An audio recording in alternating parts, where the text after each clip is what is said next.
बाबासाहेबांचं आणखीन एक वैशिष्ट्य होतं. ते नेहमी सांगायचे आंबेडकरी जलसा, महात्मा फुल्यांचा जलसा, हा जो हे जे माध्यम त्यांनी महत्त्वाचं मांडलं की एका भाषणापेक्षा म्हणजे 2 तासाच्या भाषणापेक्षा अर्ध्या तासाचा जलसा देखील हजारो लोकांना प्रबोधन करतो.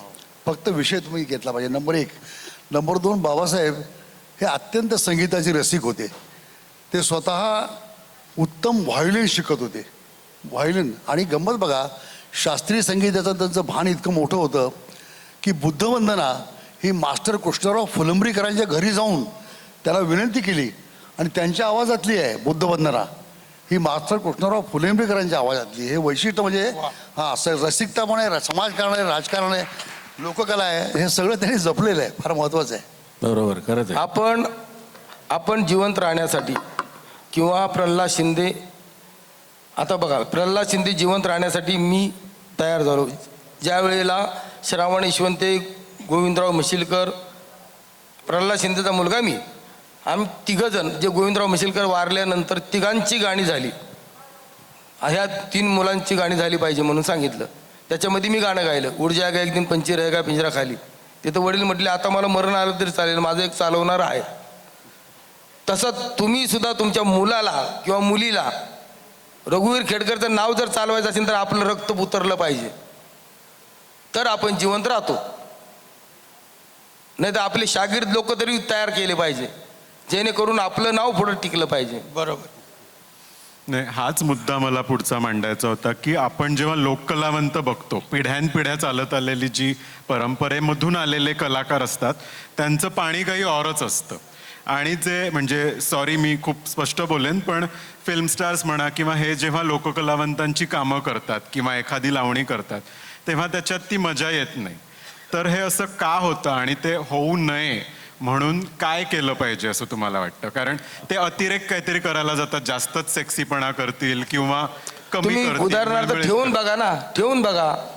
एका बाजूला 15 वर्षाची ठेवा, 18 वर्षाची ठेवा, कोणी ठेवा. एका बाजूला आदर्श शिंदे आणि आनंद शिंदे ठेवा. बघा गर्दी कुठं होती. एक्झॅक्टली. तो जमीन आसमानाचा फरक आहे, तो भरून कसा काढायचा हा माझा प्रश्न.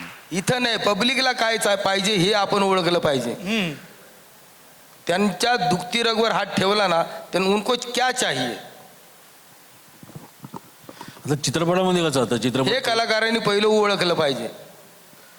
चित्रपट जेव्हा तुमच्या समोरही झुकतील माणसं, तुमचं रक्त समोर जर आलं तर तुमचा म्हणजे तुमचा वारसदार पुढे आला पाहिजे. वारसदार. कारण तोच आपल्याला जीवन, आपण पुनर्जन्म नाहीये, तोच म्हणजे आपला पुनर्जन्म आहे. आपला मुलगा, आपली मुलगी हेच आपला पुनर्जन्म आहे.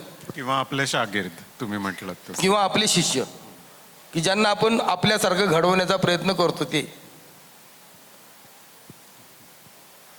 आता कसं आहे, सॉरी मी काय रोकटोक बोलतो, धन्यवाद. नाही नाही नाही नाही तसं नाही. लोकांपर्यंत मतं कळली पाहिजेत ना. आपल्या ह्या चर्चेचा महत्त्वाचा मूळ तर तोच आहे. आता चित्रपटामध्ये कसं असतं की काम केलं, पैसे मिळाले, माझं संपलं, लोकांना आवडो नाही तर नाही आवडो, ही एक साधारण वृत्ती असते. आपल्या कलाकारांचं, लोककलाकारांचं तसं नाही. रोज नवीन खेळ, रोज नवीन प्रेक्षक, रोज प्रेक्षकांचे नवीन अंदाज आणि प्रेक्षकांची नवीन मतं, हा रोजचा खेळ आहे.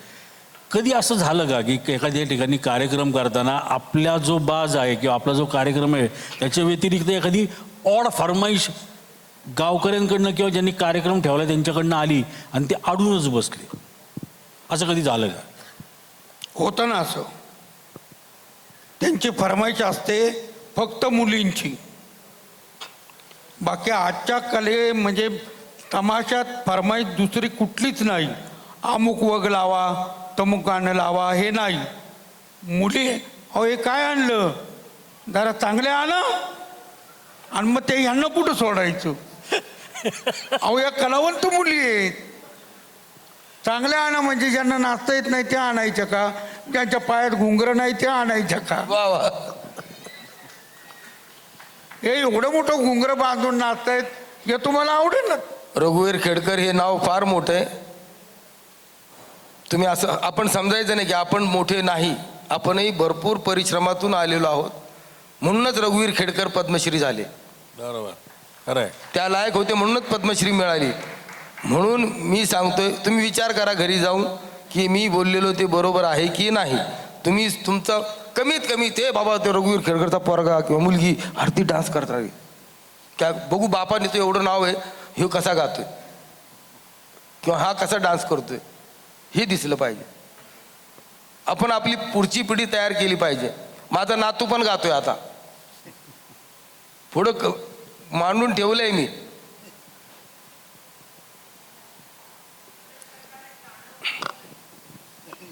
हा गाण्याची फरमाईश. गाणं झालं तुम्ही आता आले असतील जेवण खाऊन करून. आम्ही उपाशीच आहे. इथे 4-5 गाणे झाले.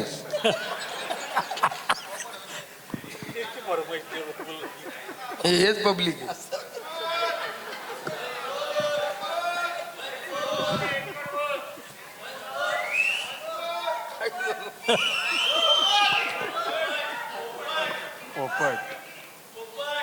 आवड मला ज्याची मी त्यालाच आणलं तुझ्या ग बोलण्याला आता मी मानलं. शेजारची की काळी मैना लागली डोलायला हवा लागली डोलायला जवा नवीन पोपट हा लागला मिठ मिठ बोलायला जवा नवीन पोपट हा लागला मिठ मिठ बोलाय. धन्यवाद.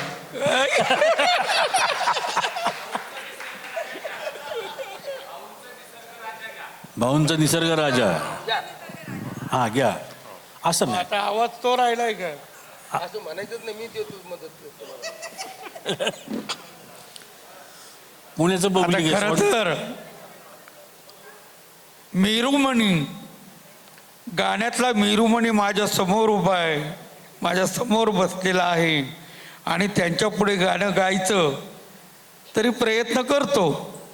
त्यांनी मला सांगितलंय प्रयत्न करा मागं सरायचं नाही. बिलकुल.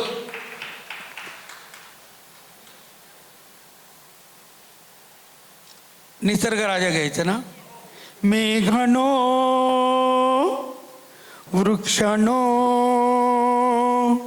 विनी कळ्यानो फुलानो विनी कळ्यानो फुलानो तेरी भी चूप मेरी भी चूप कोणाला काही सांगू नका. कबूल कबूल कबूल कबूल कबूल. निसर्ग राजा ऐक सांगतो गुपित जपलंय र कोणी माझ्या मनात लपलंय र कोणी माझ्या मनात लपलंय र कोणी माझ्या मनात लपलंय र कोणी माझ्या मनात लपलंय र. निसर्ग राजा ऐक सांगतो. क्या बात आहे. वा. खरंच कलाकाराला वयाचं बंधन नसतं. हे आता हे काही रिहर्सल करा. हो जाएगा. फरमाईश. सगळे शांत झाले.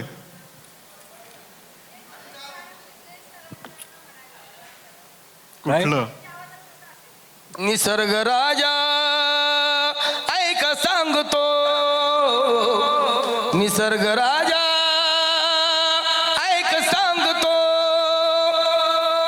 गुपित लपलंय र कुणी माझ्या मनात काय कुणी माझ्या मनात लपलंय र कुणी माझ्या मनात. मला ते गाणे पाठ नसते आता काय करायचं. ना म्हणजे तुमच्या बोलण्याचा उद्देश काय होता की गाणं तेच फक्त चाल आनंद शिंदेची वेगळी त्यांच्या नेहमीच्या गाण्याची असं पाहिजे होतं का काय? हा धन्यवाद.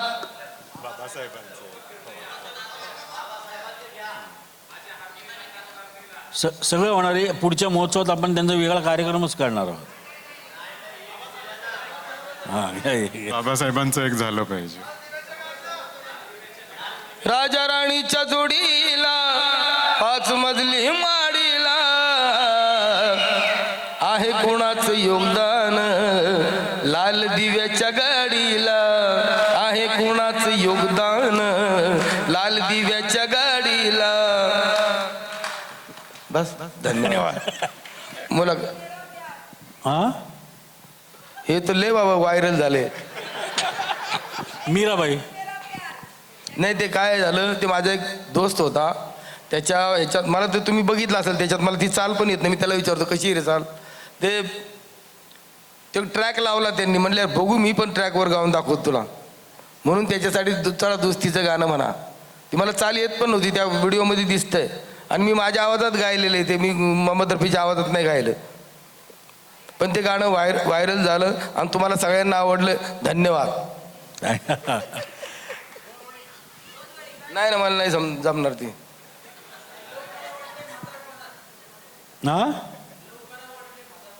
मला शब्दच आठवत नाही ती. लवकरा वाटते म्हातारपणात. काय होतं, तुमची सर्वांची फरमाईश बरोबर आहे, परंतु आमच्या गायक मंडळींचं काय होतं, ते एकतर हातावर लिहून घ्यावं लागतं, नाही तर मागं पाहून घ्यावं लागतं, त्यावेळेस ते आठवतं. आता तुम्ही निसर्ग राजा सांगितला, मला पहिलं काही आठवलंच नाही, की आता कसं म्हणायचं. तसंच आनंददादाचंही तसंच आहे, की ते गाणे कुठलंही म्हणू शकतील, परंतु त्याचं जे वर्डिंग आहे ते त्यांच्या समोर पाहिजे, त्यावेळेस त्यांचं ते धाडस होईल. नाही तर असं अचानक म्हणल्यावर थोडंसं विस्मृतीत गेलेलं असतात काही काही गीतं. खरं आहे. नाही नाही, हे म्हणले ते बरोबर आहे. काही काही अशी विस्मृती आणि एवढी गाणी गायलं. बालगीत नको मगाचं का? मगाचं नको बालगीत? नको नको. हे पण गात होते, हे पण गात. वा वा, असं का? गाण्यांचा कार्यक्रम असल्यानंतर होईल. आता मुलाखत चालू द्या हो, यांची. हो, हो. आता- फरमाईश नको, आता तुमचे संपवा काही आता. प्रश्न असतील तर नक्की सांगा. एक दोन प्रश्न आपण आता पुढे नक्कीच घेऊ. दुसऱ्यांचे डान्स पण होणार आहेत. नाही नाही, डान्स नाही. आता याच्यानंतरचा कार्यक्रम कसे कार्यक्रम सुरू झाला तसं एक एक पायरी कार्यक्रमवर तर जातो. जीवनगौरव झाला, त्याच्यानंतर आता ही लोकरंग त्रिवेणी, याच्यानंतर मामाच्या गोव्याला जाऊया, मामाच्या गावाला जाऊया गाणं माहिती होतं. हा चित्रपट येतोय, मामाच्या गोव्याला जाऊया. त्यातले कलाकार आहेत विजू माने, अभिजित चव्हाण, संतोष जुवेकर, प्रवीण तरडे, अंकुश चौधरी. याच्यानंतरचा कार्यक्रम तो आहे, त्यांच्याशी वार्तालाप आहे. हां, असे एक एक कार्यक्रम आता चढत जाणार आहेत आणि रसिक प्रेक्षकांच्या आशीर्वादामुळे हा 3 दिवसाचा महोत्सव असाच यशस्वी होत जाणार आहे. कार्यक्रम तर आता आपण शेवटाकडे नेऊया, पण त्यापूर्वी एक छोटासा प्रश्न असा आहे की एखादा, आता लता दिदींना विचारलं होतं की तुम्हाला सगळ्यात अवघड संगीतकार तुमच्या दृष्टीने कोणते, की ज्यांचं गाणं गाताना त्यांना असं वाटायचं की यार खूप अवघड धून आहे. त्यांनी क्षणाचाही विलंब न लावता उत्तर दिलं होतं मदन मोहन. हे लता दिदींचं उत्तर होतं. तसं तुमच्या दोघांच्या बाबतीत अशी एखादी गोष्ट अवघड की ज्यांनी खूप तुमच्या डोक्याला त्रास दिला आणि नाही यार आता हे आपल्याला जमेल का नाही माहीत नाही, पण कसं करायचं, असं कधी एखाद्या गाण्याच्या बाबतीत म्हणा, एखाद्या